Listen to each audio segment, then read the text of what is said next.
एक फिट आदमी को, एक स्वस्थ आदमी को सब कुछ चाहिए, गाड़ी चाहिए, बंगला चाहिए, ये दुनिया चाहिए।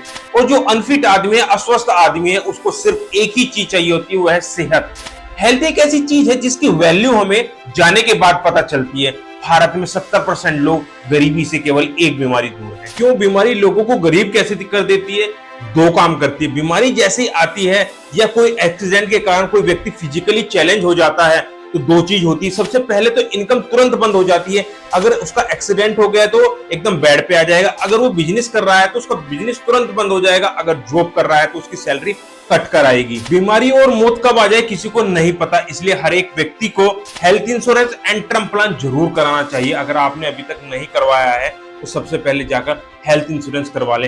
क्या करवाना है, कितना करवाना है, कैसे करवाना है, करवाने में कोई दिक्कत तो नहीं है, यह वीडियो देख लेना। जो गलतियां हो सकती हैं सबकी सब ऑलरेडी ठीक हो जाएंगी। अगर आपको लगता है कि आपने ऑलरेडी हेल्थ इंश्योरेंस लिया हुआ है तो कुछ ऐसी चीजें बता रहा हूं भाई, ऐसी छोटी पेचीदगियां बता रहा हूं जिसकी वजह से आपको लग रहा है कि मैं प्रीमियम तो दे रहा हूं पर जब जरूरत पड़ेगी क्लेम की तो क्लेम हो जाएगा रिजेक्ट। तो इन चीजों का ध्यान दे लेना भाई। तो मान लो आप बीमारी के लिए तो कहते हो यार अभी शरीर जवान है, 40 के बाद ही तो यार बीमारी आती है, लेकिन एक्सीडेंट तो कभी तारीख देखकर नहीं आता, कभी कैलेंडर देखकर नहीं आता।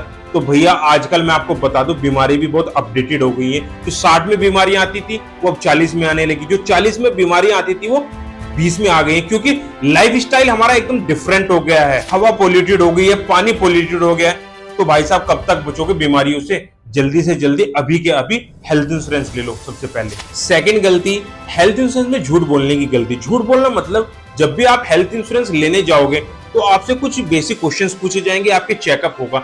जैसे स्मोकिंग करते हो क्या? अब आप करते तो हो, लेकिन आप जैसे ही स्मोकिंग के कॉलम पर टिक करते हो मैं स्मोकिंग करता हूं तो प्रीमियम को एकदम से बढ़ा देते हैं। तो आप कहते हो चलो मैं स्मोकिंग नहीं करता, प्रीमियम कम हो जाता है। तो आप कहते हैं चलो प्रीमियम कम हो गया है, झूठ ही लिख देते हैं। कौन देख रहा है? भाई साहब अभी तो कोई नहीं देख रहा है, लेकिन कुछ समय बाद एक ऐसा मोमेंट भी आएगा 4, 5, 6 महीने, 1 साल बाद जब आपको सच में क्लेम की आवश्यकता पड़ेगी। पर आपकी रिपोर्ट जब वहां पर क्लेम के लिए जाएगी तो उसमें ऑलरेडी लिखा हुआ आएगा कि आप 3-4 साल से स्मोकिंग कर रहे हैं, आपकी लंग्स की हालत बहुत ज्यादा खराब हो गई है। और डॉक्टर ने भी अगर रिपोर्ट दे दी फिर 2-3 साल तक जो भी आपने प्रीमियम दिया है वो सब कुछ शून्य हो जाएगा और क्लेम भी नहीं मिलेगा। आप ये मत सोचो कि आपको केवल हेल्थ इंश्योरेंस लेकर बैठना है। भाई जब कोई बीमारी आ जाएगी तो क्लेम भी तो लेना है। तो क्लेम इन सब चीजों पर रिजेक्ट हो जाता है, चाहे प्रीमियम 500 या 1000 रुपए बढ़ जाए, लेकिन कभी भी झूठ नहीं बोलना है, बिल्कुल भी नहीं बोलना है भाई साहब। तीसरी मिस्टेक, को पेमेंट को चूज करना। अब आप पूछोगे कि को पेमेंट क्या होता है? अब भाई देखो, जिन्होंने अभी तक पॉलिसी नहीं ली है तो कभी जिंदगी में को पेमेंट का ऑप्शन चूज मत करना। और जिन लोगों ने ऑलरेडी पॉलिसी को लिया हुआ है तो अपने डॉक्यूमेंट को चेक कर लेना, कहीं आपने को पेमेंट के ऑप्शन पर टिक तो नहीं किया हुआ है। अब को पेमेंट होता क्या है? को पेमेंट का मतलब होता है कंपनी कुछ पॉलिसी को सस्ता कर देती है और उसमें एक ऑप्शन डाल देती है 20% को पेमेंट। अगर आप इलाज कराने के लिए जाते हैं और 1 लाख रुपए का आपका बिल आता है, अब क्या होता है इसके अंदर, 1 लाख में से 80,000 रुपए कंपनी पे करती है और 20,000 रुपए आप पे करते हैं। अब आप बोलोगे यार कि मैं 20,000 रुपए क्यों दूं? क्योंकि भाई आपने को पेमेंट लिया हुआ है। एक्चुअली में वो कोई पॉलिसी सस्ती नहीं है, उसके अंदर कंपनी ने 20% का को पेमेंट डाला हुआ है। तो हमेशा इंश्योरेंस कंपनी को बोलो को पेमेंट नहीं टू पे। हमेशा अपनी पॉलिसी के अंदर चेक कर लें कि कहीं आपकी पॉलिसी के अंदर को पेमेंट तो नहीं है। फोर्थ मिस्टेक है जोनल कोपे। जोनल कोपे क्या होता है? अब आपने कोपे तो समझ लिया, अब समझते हैं हम जोनल कोपे को। जिस तरीके से मैं हरिद्वार में रह रहा हूं और हरिद्वार एक जोन के अंदर आ रहा है, तो इस जोन के अंदर अगर मेरे को कोई भी ट्रीटमेंट लेना है तो मेरे को 100% इंश्योरेंस कंपनी क्लेम करेगी। बट अगर मेरे अपने जोन से बाहर जाकर, सपोज मैं दिल्ली में जाके कोई ट्रीटमेंट कराता हूं तो वहां पर 20% से लेकर 30% तक का कोपे लगता है। आप किसी भी ऐसी इंश्योरेंस कंपनी के अंदर ना पड़े जहां पर लिमिटेशंस हो, जहां पे आपको कोपे देना पड़े, चाहे वो जोनल हो चाहे वो नॉर्मल हो। पांचवी गलती, पांचवी मिस्टेक, रूम रेंट रेस्ट्रिक्शन। बिल्कुल मत लेना।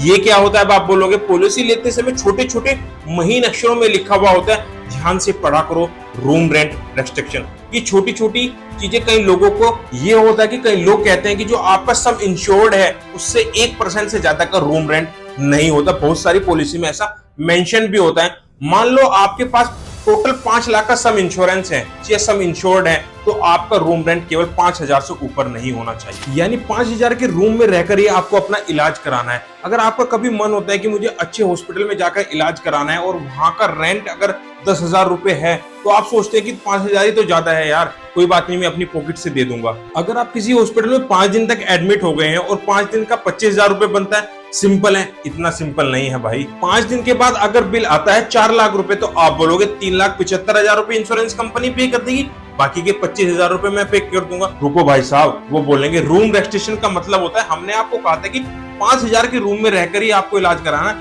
10,000 के रूम में रहकर नहीं। अब ये रेशो 10:5 में बटेगा, यानी कि अब जो 4 लाख रुपए का आपका टोटल बिल आया है जिसमें से 2 लाख रुपए आप पे करेंगे, 2 लाख रुपए पे करेगी इंश्योरेंस कंपनी। गाइस, ये हेल्थ इंश्योरेंस के बारे में आपको जानकारी कैसी लगी कमेंट सेक्शन में जरूर बताएं, और जब भी आप हेल्थ इंश्योरेंस को लेने जाए तो इन जानकारी का जरूर अप्लाई करें और कमेंट सेक्शन में बताएं कि आप नेक्स्ट वीडियो किस टॉपिक पर चाहते हैं। थैंक यू सो मच, मिलते हैं आपसे नेक्स्ट वीडियो में।